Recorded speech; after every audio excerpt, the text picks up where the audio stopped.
Hello guys, welcome back to my channel Tithi lifestyle. তো guys, তোমরা সবাই কেমন আছো? আশা করছি অনেক ভালো আছো, আর আমি অনেক ভালো আছি। তো গাইস, আজকের ব্লগটা দুপুরতেই শুরু করলাম। আর এদিকে দেখতেই পাচ্ছ আমি একটু সাজুগুজু করছিলাম, কারণ আমাদের পাশে বাড়ি একটা দিদির স্বাদের অনুষ্ঠান আছে, তো সেই অনুষ্ঠানে যাবো বলে একটু সাজুগুজু চলছিল আর কি।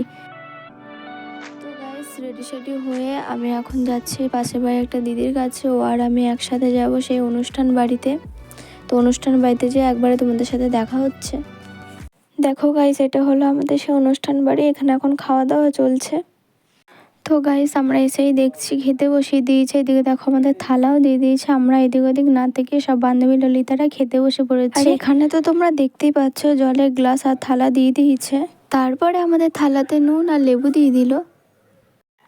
তারপরে দিয়ে দিল চিড়ে আর বাদাম ভাজাটাকে কি বলে আমার ঠিক জানা নেই। দেখো গাইস, গরম গরম ভাতও দিয়ে দিয়েছে আমাদেরকে। তারপর আমাদের পাতে পড়ে গেল গরম গরম ডাল।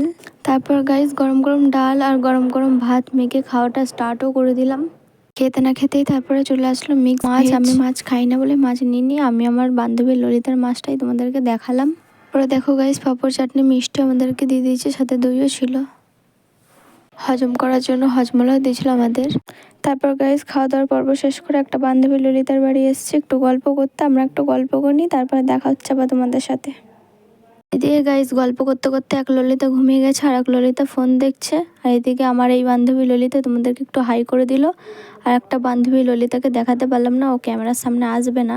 তো ওই ললিতা বাড়ির দিকে রওনা দিচ্ছি। তো গাইস, এই ভিডিওটা যদি ভালো লেগে থাকে বেশি বেশি করে লাইক, কমেন্ট, শেয়ার আর সাবস্ক্রাইব করে দিও প্লিজ।